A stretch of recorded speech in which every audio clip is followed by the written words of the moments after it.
지금은 아는 것이 힘이다. 시간입니다.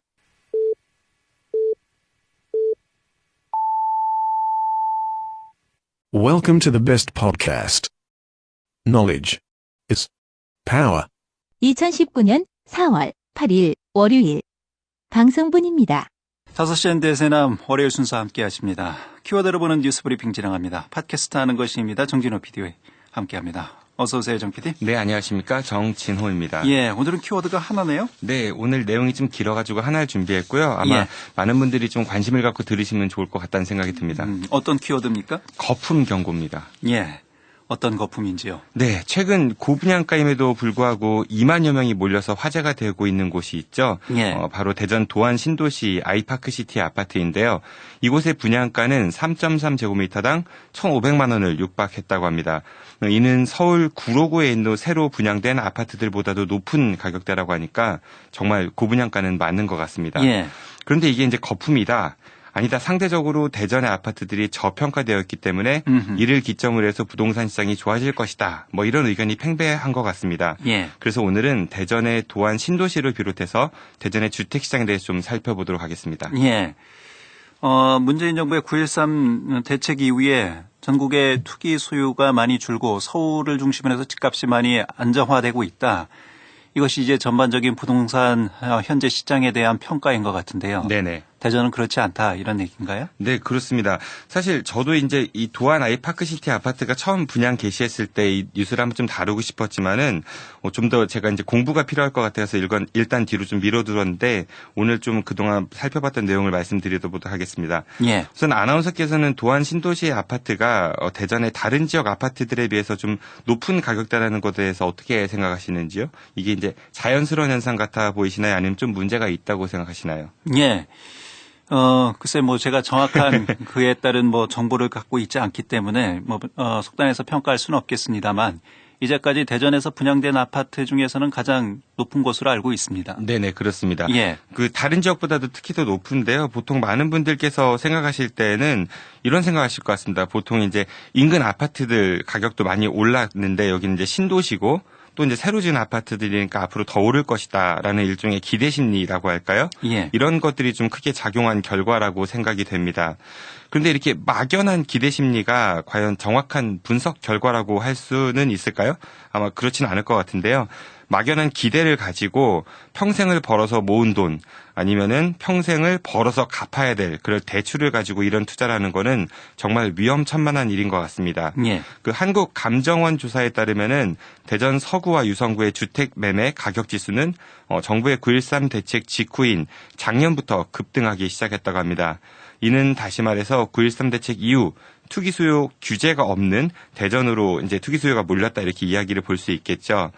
도안 6단지 센트럴시티 전용 면적 112제곱미터 아파트는 작년 9월 전에는 평균 3억 8천만 원대 정도였다고 하는데 예. 올 1월에는 5억 원까지 급등했다고 합니다. 그러니까 4개월 동안 1억 2천만 원이 오른 셈입니다. 예.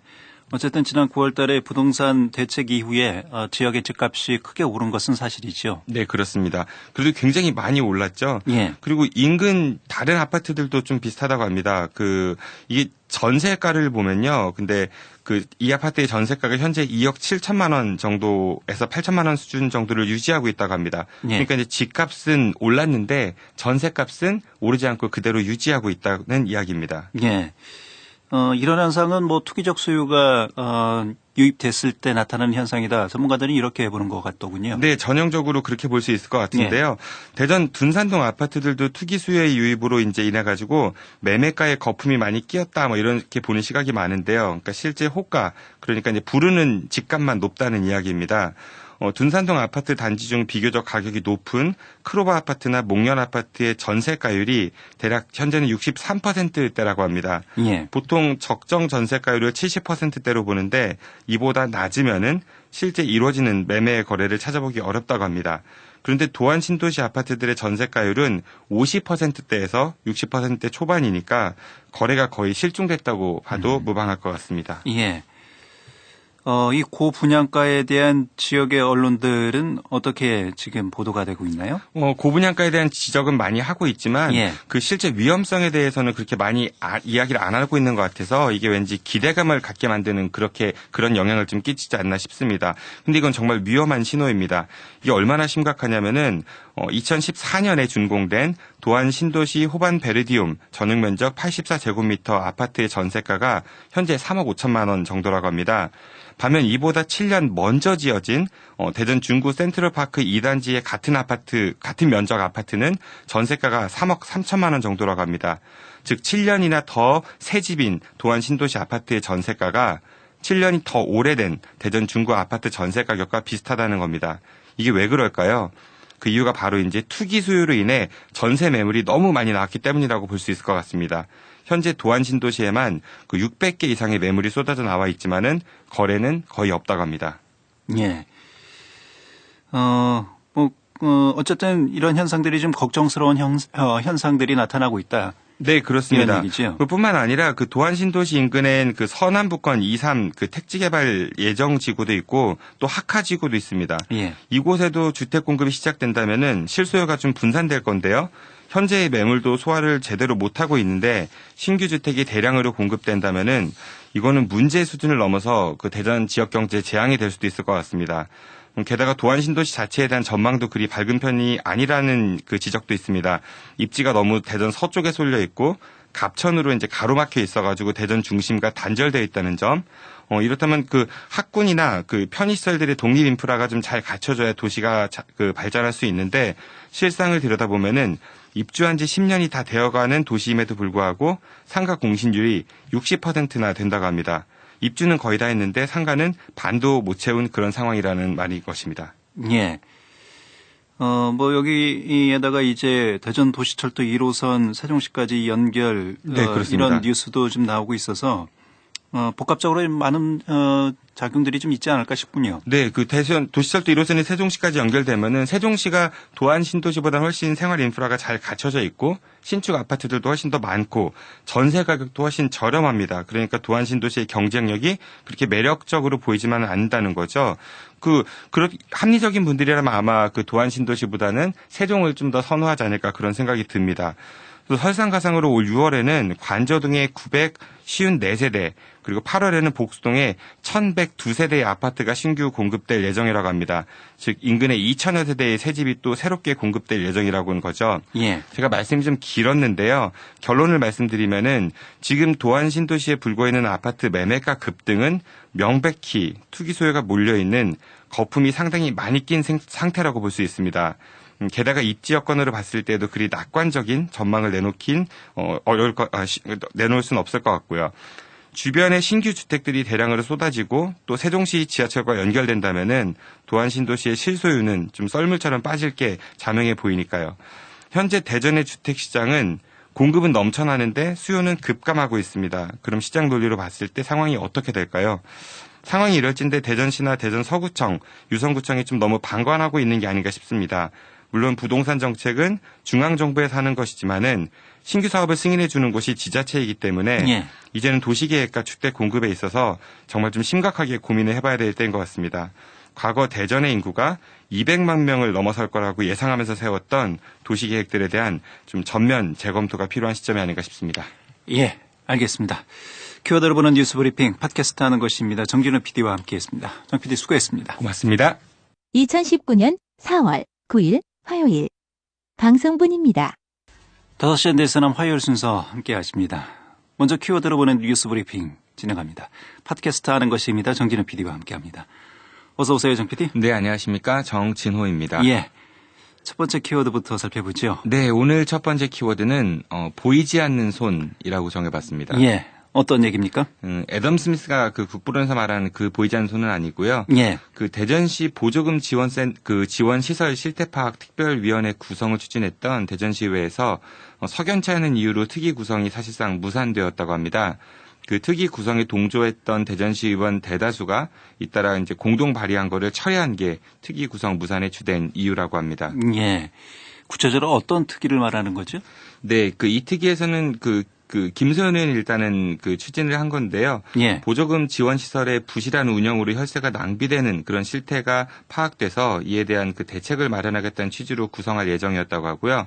총 5명의 특별위원이 2020년 6월 30일까지 활동할 예정이었고 여기에 이제 9명의 의원이 이 발의에 동참을 했었다고 합니다. 예. 9명의 의원이 동참을 했다면 어느 정도 의회 내에서도 공감이 된 부분이라고 할 수 있는데 네네. 왜 이게 철회가 됐지요? 네, 그게 좀 석연치 않다고 합니다. 그 예. 9명 중 6명이 철회 의사를 밝혔다고 하는데요. 이 특위 구성을 추진했던 그 김소연 의원에 따르면은 이들 중 몇몇은 미안하다는 말을 남기면서 철회를 했다고 하고 또 다른 의원은 본인이 착각했었다라고 하면서 철회를 했다고 합니다. 미안하다, 착각했다. 네. 글쎄 뭐 좀 설득력이 좀 떨어지는 그런 얘기들이지 않을까 싶은데요. 네, 그렇습니다. 그 특위 내용 자체가 그리 어려워 보이지 않기 때문에 특별히 착각할 이유는 별로 없어 보이는 것 같고요. 예. 또 철회 입장이 정당했다면은 굳이 미안하다는 이야기도 할 필요가 없었을 텐데 말이죠. 그런데 일각에서는 이런 이야기가 있다고 합니다. 이번에 철회한 의원 6명이 모두 더불어민주당 소속인데요. 이들 모두가 이제 더불어민주당 의원총회와 그다음에 조승래 더불어민주당 대전시당 위원장과의 간담회 이후 서명 철회 의사를 밝혔다고 합니다. 그래서 현재는 3명의 의원만 공동 발의자 명단에 이름이 올라가 있는 상태고요. 예. 한 명은 바른미래당, 한 명은 자유한국당, 그리고 한 명은 최근에 LNG 발전소 건립 계획과 관련 그 허태정 시장과 날카롭게 각을 세웠던 더불어민주당 의원 이렇게 3명이라고 합니다. 예. 뭐 민주당 의원들끼리 총회 그리고 조승래 시당 위원장과의 면담 이후에 그러면 갑자기 입장이 바뀌었다 이런 얘기입니까? 네, 그렇다고 합니다. 좀 뭔가 보이지 않는 손이 작용하지 않았나 이런 추론도 좀 해볼 수 있을 것 같은데요. 예. 김소연 의원의 그동안의 정치적 행보를 본다면 좀 그런 여지가 있어 보이긴 합니다. 이게 정쟁 사안도 아니고 그 시민의 혈세로 지원되는 그 보조금이 제대로 사용되고 있는가를 들여다보는 것이는 이제 의회가 해야 될 당연한 활동 아니겠습니까? 예. 대전시 의원들 스스로가 그 정당인이기 이전에 시민들을 위해 일하는 선출직 공직자임을 좀 잊지 않으셨으면 좋겠습니다. 그런데 이걸 꼭 특위를 구성해서 이런 보조금 실태를 파악을 해야 되는 건가요? 의회 자체적으로는 이런 파악이 잘 안 됩니까? 그동안 그 의회의 실적을 보면 이런 활동들에 대해서 좀 부족한 부분들이 많았기 때문에 그래서 예. 특위 구성을 추진했던 게 아닌가 싶습니다. 예. 하지만 석연치 않은 이유로 이 특위가 무산이 됐다. 네, 무산될 위기에 처했다라고 보시면 될 것 같습니다. 알겠습니다.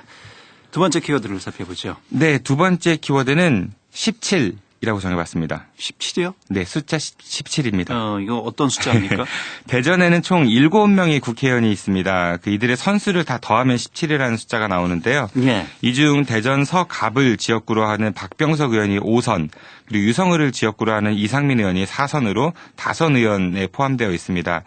다선 의원이다 보니까 박 의원은 19대 국회 때 이제 국회 부의장을 역임했었고요. 그 이상민 의원은 상임위의 꽃이라고 불리는 법사위원장을 역임했던 바도 있었습니다. 근데 우리 지역에서 늘 등장하는 말이 있죠. 이른바 충청 소외론 이런 얘기인데요. 지역 대부분의 언론에서 이 충청 소외론 이야기를 할 때 꼭 내각 인사에 뭐 충청 출신이 적다 뭐 이런 이유를 많이 들곤 했었습니다. 예. 반드시 그 지역 인사가 등용되어만 탕평 인사인가에 대해서는 좀 여러 이야기는 있을 수 있을 텐데요. 오늘 드리고자 하는 이야기는 인사 관련 이야기는 아닙니다. 바로 대전 도심 한복판에 있는 핵 폐기물 이야기입니다. 예. 한국원자력연구원 얘기하는 건가요? 네, 그렇습니다. 대전은 세계적으로도 유래를 찾아보기 힘든 그 도심 한복판에 원자로와 핵 폐기물이 있는 곳입니다. 그 한국원자력연구원이 생길 당시인 1959년엔 현재 연구원이 있는 대전 유성 덕진동엔 주택가가 거의 없었던 지역이었습니다만은 현재는 대규모 아파트 단지들이 들어서 있는 곳이죠. 예. 그 이곳엔 사용 후 핵연료, 즉 핵발전을 하고 난 뒤에 그 폐기물들을 재사용할 수 있도록 하는 연구를 한다는 이유로 중저준위 방사선 폐기물 2만 9천여 드럼 그리고 4톤이 넘는 사용 후 핵연료가 보관되어 있다고 합니다. 그런데 고리나 영광 같은 핵발전소 주변 지역과는 달리 대전 지역의 안전 대책을 위한 그 지원 방안이 거의 전무하다고 합니다. 예. 그 핵발전소 주변 지역에 대한 지원 법안이 그 속속 발의되고는 있지만은 이번에도 대전은 예외라고 합니다. 예.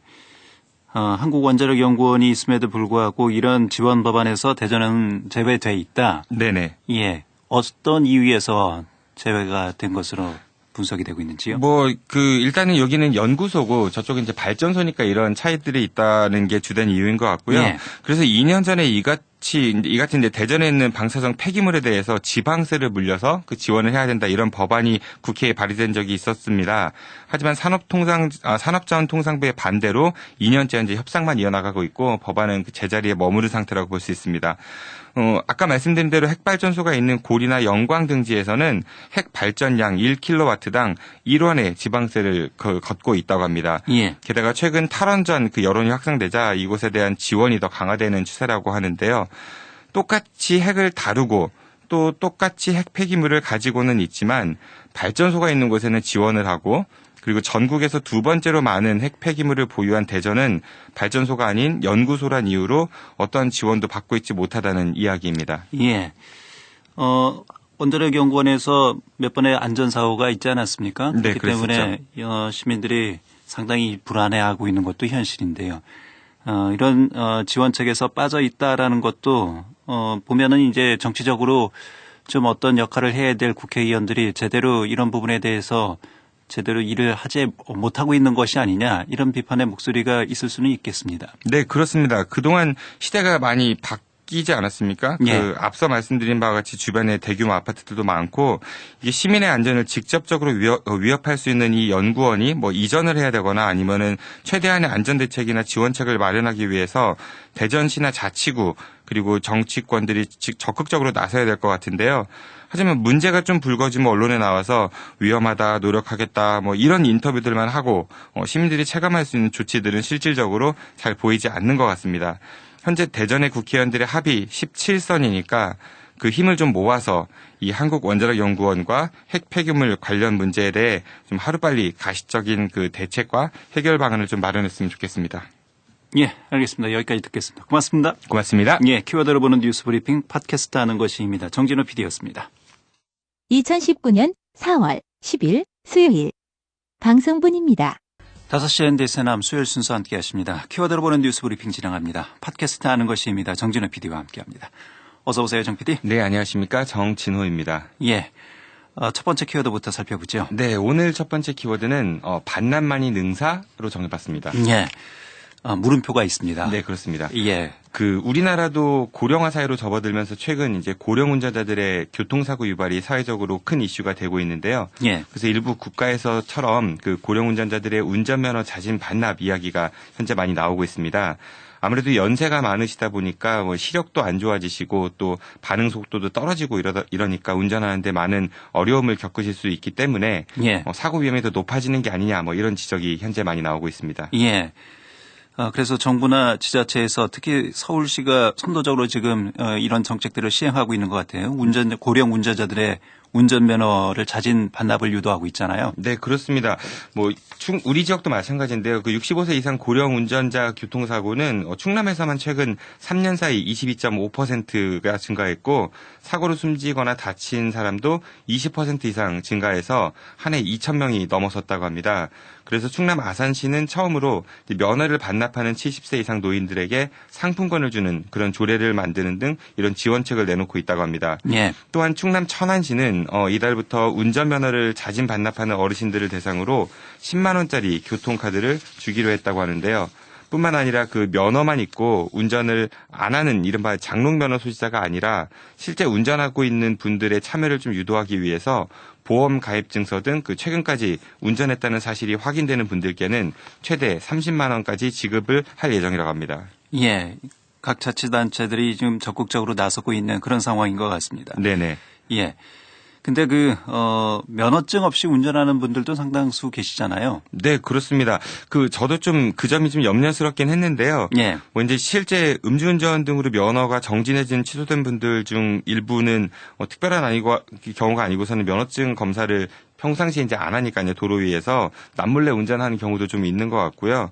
이게 면허증 반납만 하고 운전은 계속할 수 있다는 그런 개연성도 있기 때문에 예. 이 교통사고를 줄이는데 과연 실효성이 얼마나 있을까라고 생각하시는 분들도 많으실 것 같습니다.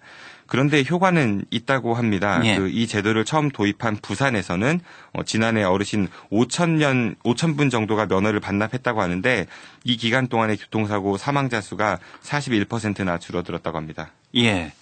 양심의 문제 있죠.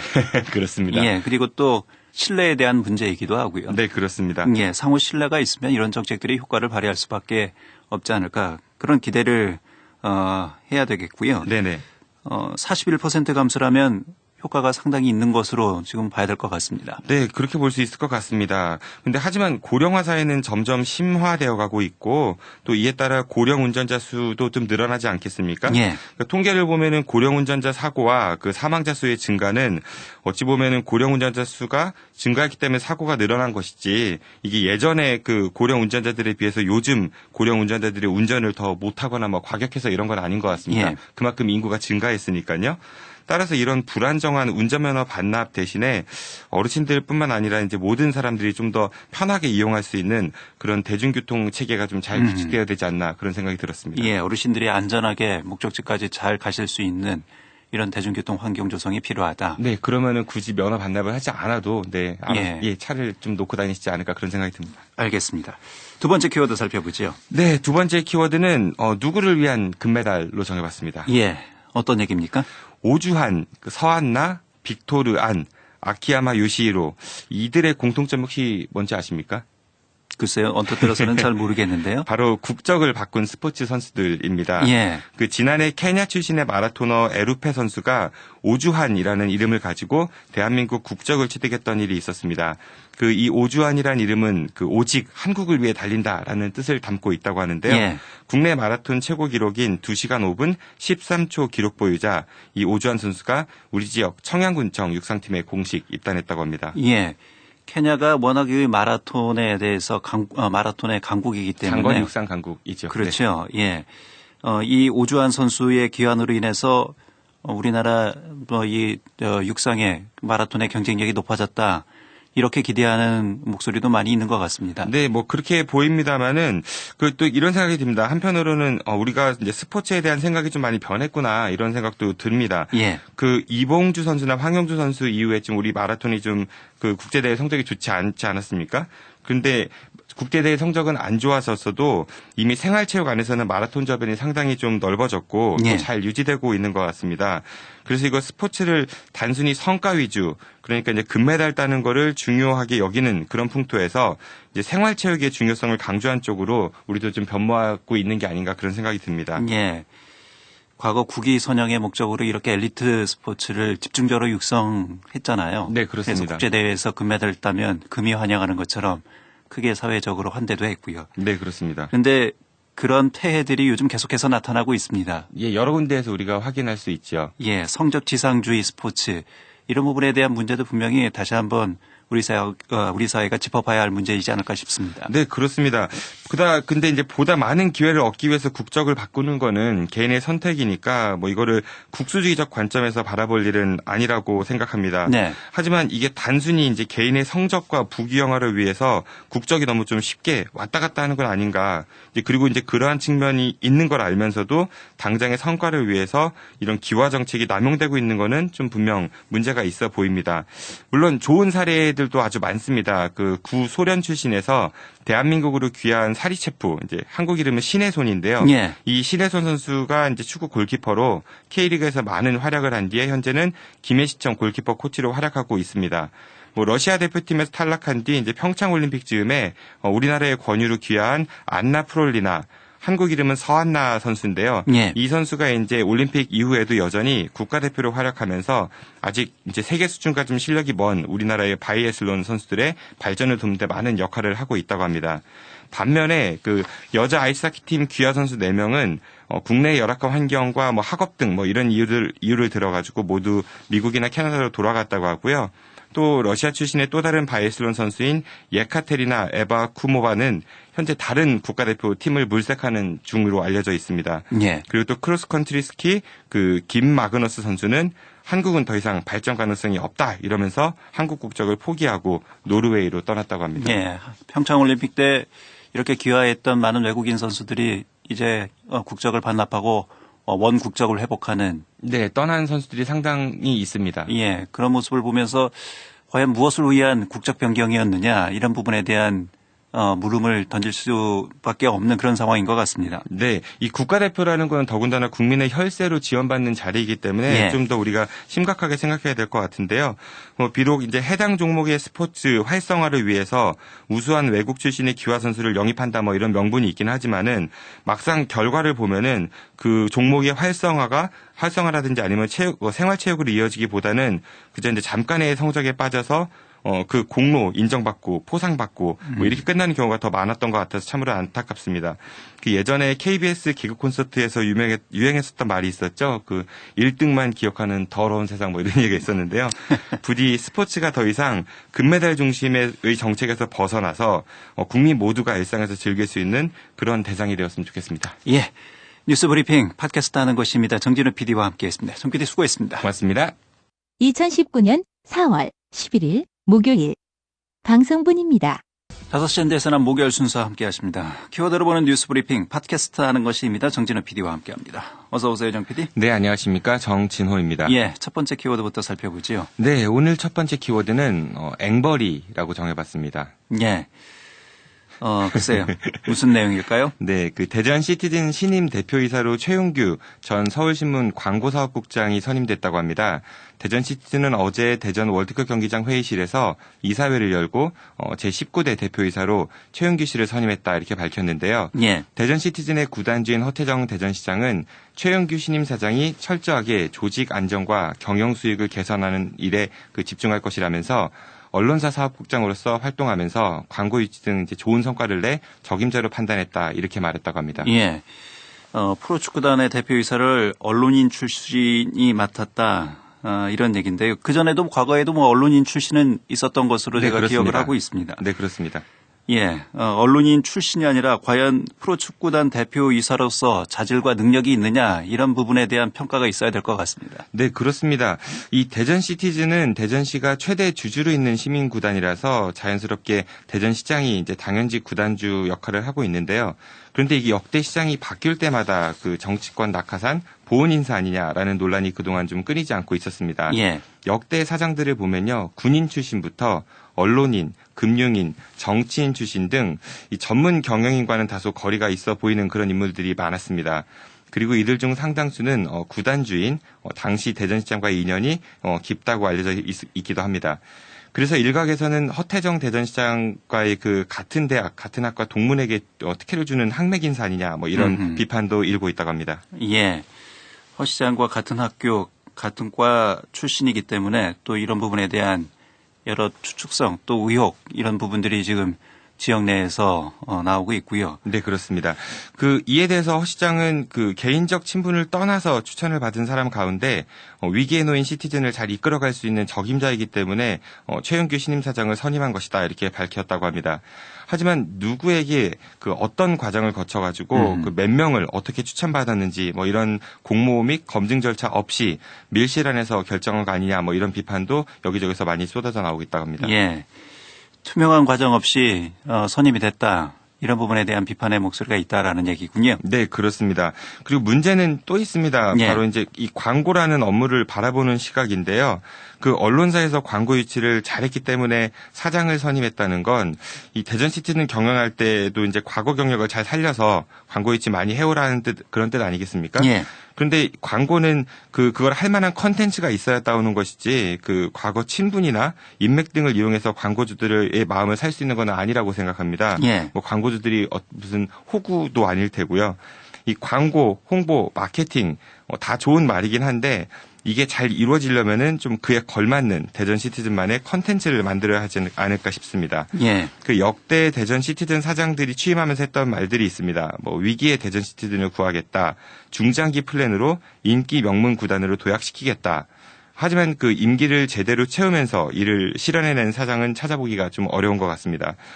최용규 신임 대전 시티즌 사장이 취임하면서 이야기했던 조직 쇄신과 경영 정상화를 위한 중장기 플랜을 수립하겠다는 포부 한번 좀 지켜보도록 하겠습니다. 예. 두 번째 키워드 살펴보죠. 네, 두 번째 키워드는 해외 방문의 해로 정해봤습니다. 대전 방문의 해를 좀 꾼 것 같은데요. 네, 그렇습니다. 예. 앞서 뉴스에서도 살짝 전해드렸던 바가 있는 것 같은데요. 허태정 대전시장이 4월 14일부터 24일까지 9박 11일의 일정으로 미국 공무 국외 출장길에 나선다고 합니다. 그 허 시장은 이번 출장에서 미국 동부의 주요 도시인 뉴욕과 보스턴, 뉴저지 등과 같은 도시들과 그 서부 주요 도시인 샌프란시스코와 인근의 그 샌호세에 있는 실리콘밸리에 방문해서 스타트업과 의료, 바이오, 4차 산업혁명, 4차 산업 등에 대한 그 아이디어를 좀 얻고 예. 양국의 교류와 협력을 강화할 계획이다 이렇게 밝혔다고 합니다. 예. 구체적인 일정들도 공개가 됐습니까? 네, 그 일정이 공개가 됐는데요. 이 일정이 좀 긴 편이라서 굉장히 여러 군데를 다닌다고 합니다. 예. 뉴욕의 코넬 대학 테크 타타 혁신센터를 방문해서 창업 지원 기능과 프로그램을 견학하고 또 이제 뉴욕시의 창업 활성화 지원 시책을 벤치마킹 해본다 이런 걸 좀 추진해 본다고 합니다. 예. 또한 뉴욕 센트럴파크를 방문해서 둔산 센트럴파크 조성에 대한 아이디어를 또 얻어올 예정이라고 합니다. 그 이 밖에 미국에서 가장 오래된 보스턴 레드삭스의 홈구장인 펜웨이 파크와 그 2000년 4월에 그 2000년에 개장한 4만여 석 규모의 그 도심 속 야구장 오라클 파크도 방문할 예정이라고 합니다. 예. 또한 이제 관광지로는 금문교 공원, 익스플로라토리움 등도 방문할 예정이라고 합니다. 예. 새로운 야구장 건설과 관련된 그런 방문 장소도 있군요. 네, 그렇습니다. 예. 뭐 이 미국이 워낙 크다 보니까 이 동부와 서부 나눠서 가려면 이게 상당히 일정이 타이트하지 않을까 그런 생각이 드는데요. 네, 그래 보입니다. 그 방금 말씀드린 것들 말고도 상당히 많은 일정들이 잡혀 예. 있거든요. 뭐 이동에, 견학에, 방문에, 뭐 간담회까지 제가 이제 허태정 시장 개인의 영어 능력은 잘 알지는 못하지만은 이게 분명히 다 통역을 거쳐서 나갈 테고요. 그렇다면 이게 과연 이런 일정들이 얼마만큼의 그 실효성이 있는 것인지에 대해서는 좀 상당한 의문이 들기는 합니다. 그런데 또 해외로 공무 출장을 가는 이들이 또 있다고 합니다. 그 얼마 전 2억 원을 들여서 상임위원장실을 맞바꾸기 시도했다가 그 여론의 반발에 부딪혀 무산된 바 있었던 그 당사자인 대전광역시의 이광복 의원하고 오광영 의원이 이번 허 시장 미국 출장에 동행을 한다고 하고요. 예. 대전광역시 의회 김종천 의장과 박영순 대전 정무부 시장은 4월 18일부터 21일까지 베트남 빈증성에 방문할 예정이라고 합니다. 특히 김종천 의장은 작년 10월에 그 WTA 총회 참석차 이미 그 빈증성에 다녔던 바가 있었는데요. 6개월 만에 이곳을 다시 찾는 거라고 합니다. 이 밖에 대전광역시의 조성칠 의원이 5월에 미국으로 공무 출장을 갈 예정이라고 하고요. 예. 역시 대전시 의회 행정자치위원회 소속 박혜련, 남진근, 민태권, 홍종원 의원 등도 5월 13일에서 22일까지 해외 연수를 갈 예정이라고 합니다. 예. 대전시와 또 시의회 의원들 상당히 많이 출타를 하는군요. 네, 그렇습니다. 그 이에 대해서 정의당 대전시당은 그 대변인 논평을 통해 가지고 그 4차 산업혁명 특별시 선도도시 구현을 위한 투자 설명회 참석 등 좋은 말은 많이 갖다 붙였지만 이번 여정에 여비만 7,700만 원이 들어서 갈 정도라고 하면서 이게 홍역 확산, 도시공원 민간 특례 사업 결정 임박, LNG 발전소 건설 문제 등 어수선한 이때 그 대전의 고위공직자들이 단체로 외유를 떠나는 거는 적절치 않다는 취지의 논평을 내기도 했다고 합니다. 예. 기회가 닿는다면은 그 저희 5시엔 대선함에서 이번에 출장 다녀오시는 분들을 좀 직접 모시고 그 출장 성과가 어땠는지 그냥 문답식이 아니라 좀 세밀하게 여쭤볼 수 있는 그런 시간을 좀 마련해 봤으면 좋겠습니다. 예. 알겠습니다. 뉴스브리핑 지금까지 팟캐스트 하는 것입니다. 정진우 PD였습니다. 정 PD 수고했습니다. 고맙습니다. 2019년 4월 12일 금요일 방송분입니다. 네, 5시엔 대선함 금요일 순서 함께 하십니다. 오늘 금요일은 잠시 후에 정치 토크가 이어집니다. 오늘은 더불어민주당 대전 서구가 박병석 의원과 함께 이 한미 정상회담 소식과 더불어서 전반적인 국회 또 지역 현안과 관련해서 좀 얘기를 듣는 시간을 갖도록 하겠습니다. 키워드로 보는 뉴스 브리핑 진행합니다. 팟캐스트 하는 것입니다. 정진우 PD와 함께합니다. 어서 오세요, 정 PD. 네, 안녕하십니까. 정진호입니다. 네, 첫 번째 키워드부터 살펴보죠. 네, 오늘 첫 번째 키워드는 슬픈 친구라고 정해봤습니다. 슬픈 친구. 네. 어떤 내용입니까? 그 3.1운동 100주년을 맞아서 대전에도 그 강제징용 노동자상이 건립될 예정이라고 합니다. 평화남이 대전행동, 민주노총 대전본부, 한국노총 대전본부는 그제 오후 대전시청 북문 앞 그 보라매 근린공원 대전 평화의 소녀상 옆에서 기자회견을 열고 오는 8월 15일 광복절의 제막을 목표로 평화의 소녀상 옆에 그 대전 강제징용 노동자상을 건립하겠다라고 밝혔습니다. 예. 일제강점기의 아픔을 상징하는 것이 이제 평화의 소녀상인데 네. 그 평화의 소녀상 옆에 또 다른 우리의 아픔인 이 강제징용 노동자들의 넋을 기리는 동상이 세워진다 이런 얘기잖아요. 네, 그렇습니다. 그 영화 군함도 등에서도 그 일제강점기 때 강제징용으로 끌려간 그 조선인 노동자들의 이야기가 나오는데요. 그 일제강점기 때 국가총동원법이 공포되어 국민징용령을 실시해 그 조선인들에 대한 강제동원이 이루어졌다고 합니다. 1939년부터 45년까지 강제동원된 조선인 수는 113만 명에서 146만 명에 달하는 것으로 조사되고 있다고 합니다. 예. 그리고 강제로 끌려간 조선인들은 그 가혹한 노동 조건 밑에서 혹사를 당했었는데요. 근로동원이란 명목으로 당시 국민학생들까지도 군사시설 공사에 동원됐고 1944년에는 여자 정신대 근무령이 발표되면서 12세에서 40세까지의 조선인 여성 수십만 명이 강제로 징집돼서 군수공장에서 일을 하거나 아니면은 군대 그 성노예로 보내는 그런 만행을 저지른 바가 있습니다. 예. 이런 아픔의 역사가 현재도 계속 진행되고 있는 것이 현실이지 않습니까? 네, 그렇습니다. 예. 우리나라 대법원이 신일본 제철의 강제징용 피해자들에게 1인당 1억 원씩 배상하라 이런 판결을 내렸음에도 불구하고 일본은 전혀 지금 반응을 내놓고 있지 않고 있고요. 네, 그렇습니다. 그리고 강제징용된 조선인들 중 상당수는 그 기밀 유지를 이유로 또 집단 학살을 당하기도 했었습니다. 예. 평양 미림 비행장에서 노동자가 800여 명, 그리고 지시마을도 노동자 5천여 명 등이 집단 학살 당했었고요. 또 일본군이 후퇴할 때는 그 노동자들을 동굴 속에 가두고 무참히 학살했던 그런 사건도 있었습니다. 하지만 일본 정부는 그 1965년에 체결된 한일 청구권을 이유로 해서 현재까지 이들에 대한 어떤 보상도 하고 있지 않습니다. 이에 이날 기자회견에서 그 평화합의 대전행동 김용우 상임대표는 국민주권을 강탈당한 조선인 노동자들이 제국주의 전쟁몰이에 그 착취, 인권유린, 신체 감금, 살상을 당했다면서 늦었으나 대전 시민의 이름으로 그 강제징용 노동자들의 고난의 역사를 잊지 않고 외세의 압제를 거부하는 주체의식으로 이 강제징용 노동자상을 건립을 추진하며 그 민관이 연합해서 소녀상 옆에 세울 것이다 이렇게 밝혔다고 합니다. 건립 비용은 어떻게 마련한다고 합니까? 네, 과거 그 평화의 소녀상 건립 당시에는 민간이 협력해서 약 5천만 원의 기금을 마련해 조성했다고 하는데요. 예. 이번 대전 강제징용 노동자상 건립 비용은 대략 8천만 원 정도로 추산하고 있다고 합니다. 이 기금은 시민 모금을 통해서 마련할 예정이라고 하고요. 참여하신 분들의 모든 분들의 그 명단을 노동자상과 함께 기록으로 남긴다고 하니까 자세한 사항은 평화합의 대전행동으로 문의하시면 될 것 같습니다. 예. 그 시민들의 자발적인 모금뿐 아니라 그 대전시나 각 자치구들 중 이제 관계기관들도 좀 많이 동참해서 이 아프고도 슬픈 역사를 기억하기 위해 세워진 그 평화의 소녀상 곁에 또 하나의 슬픈 기억을 가진 친구가 곁에 있어서 서로 이제 외롭지 않게 해줬으면 좋겠습니다. 예. 청취자분들의 많은 관심과 참여 부탁드리겠습니다. 예, 알겠습니다. 다음 키워드 살펴보죠. 네, 두 번째 키워드는 60점이라고 정해봤습니다. 60점이요? 네. 예, 무슨 점수입니까? 그 아나운서께서는 혹시 고시하면 어떤 게 떠오르시나요? 뭐 사법고시 행시 이런 거 말씀하시는 건지요? 네, 흔히 고시하면은 사시행시 뭐 이런 것들을 많이 떠올리시는데요. 예. 그 학교 정규 과정을 다니지 못한 분들을 위한 그 졸업 자격이 부여되는 검정고시도 있습니다. 아하, 예. 이 초등학교, 중학교 및 고등학교 졸업학력 검정고시가 내일 대전 둔원중학교를 비롯한 5개 고사장에서 실시될 예정이라고 합니다. 이번 시험엔 총 1,432명의 수험생이 응시할 예정이라고 합니다. 예. 요즘은 이 고시를 보는 분들의 이 사연이나 또 목적이 아주 다양화된 것 같아요. 네, 그렇습니다. 예전은 경제적 이유로 인해서 이 제대로 학업을 수행을 못해서 고시 보는 분들이 많이 계셨는데 네네. 요즘 뭐 이 조기 진학을 위해서도 고시를 보기도 하고요. 예. 제도권 내 학교에서 적응을 못해서 뭐 이 다른 또 학교 기관을 수료를 하고 또 고시 보는 학생들도 있고요. 네, 그렇습니다. 이 검정고시 응시자들을 보면요, 말씀하신 대로 그 자발적으로 학교 다니기를 포기한 뭐 유학생, 뭐 대안학 교육 이수자, 그리고 경제적인 이유로 학업을 포기했던 만학도들 중 정말 다양한 분들이 응시를 하고 있는데요. 예. 시험 문제 난이도는 그 우리가 생각하는 일반 수능 같이 그렇게 어렵지는 않다고는 합니다만은 그래도 이제 정규 과정을 밟지 않은 분들께는 상당히 좀 부담스러운 측면도 있다고 합니다. 예. 시험은 어떤 시험이든 부담스럽지 않을 수가 없습니다. 네, 그렇습니다.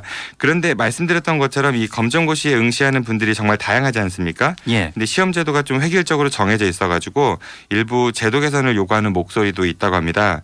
이 검정고시는 매년 4월과 8월 이렇게 두 차례 치러지는데요. 4월에 치러지는 검정고시는 토요일에 이제 시험을 보지만은 8월에 치러지는 검정고시는 보통 이제 평일에 치러진다고 합니다. 예. 그러니까 직장인들에게는 이 8월 검정고시에 응시하는 게 좀 쉽지만은 않은 상황인 것 같습니다. 예. 그렇다면 요즘은 뭐 날짜와 관련해서도 어떤 사회적 논의가 좀 필요하지 않나 이런 생각이 듭니다. 네, 그렇습니다. 게다가 이 검정고시를 준비할 수 있는 그 학원이나 야학 같이 이제 도움을 받을 수 있는 교육기관이 아예 없거나 부족한 경우도 많다고 합니다. 그 대전 같은 대도시는 그래도 이런 기관들이 제법 있지만은 논산이나 금산, 부여 같은 소도시에는 그 한글을 배우는 이른바 그 문해교육 기관들은 몇몇 있지만은 이 검정고시를 준비할 수 있는 교육기관은 없다고 합니다. 예. 소도시에 계신 분들 중에서도 분명히 검정고시를 준비하고 계신 분들도 계실 텐데 이런 네, 분들은 그렇습니다. 좀 불편함이 크겠군요. 네, 그렇습니다. 물론 그 자기 선택에서 학업을 중단하고 또 스스로 공부할 수 있는 여건이 분들에게는 이런 것들이 좀 큰 문제가 되지 않겠지만은 어려운 시기에 어쩔 수 없이 학업을 중단했다가 늦은 나이에 배움의 한을 풀고자 공부를 시작하는 만학도들에게는 막상 이제 도전을 해보고 싶어도 이렇게 도움받을 수 있는 곳이 턱없이 부족해서 그대로 이제 꿈을 포기하는 경우도 많을 것 같습니다. 그 평생 교육이란 말이 있지 않습니까? 그 영어로 라이프롱 에듀케이션 이렇게 이야기를 하는데요. 네. 교육청에도 그 평생 교육을 담당하는 부서가 있습니다. 그 해당 자치단체와 교육청에서 좀 이런 부분들을 꼼꼼히 챙겨봐야 되지 않을까 싶습니다. 그 검정고시 합격하려면 평균 60점을 넘으면 된다고 합니다. 그 과거에는 평균 60점에 이제 국영수는 최소 40점을 넘었어야 되는데 예. 이 과락제도는 현재 없어졌고요. 그 이번에 검정고시 응시하는 모든 수험생들의 그 평균이 60점을 넘겼으면 좋겠습니다. 수험생 여러분들 떨지 마시고 시험 잘 보시기 바랍니다. 예. 자, 기어 들어보는 뉴스 브리핑 팟캐스트 하는 것입니다. 정진우 PD와 함께했습니다. 정 PD 수고했습니다. 고맙습니다.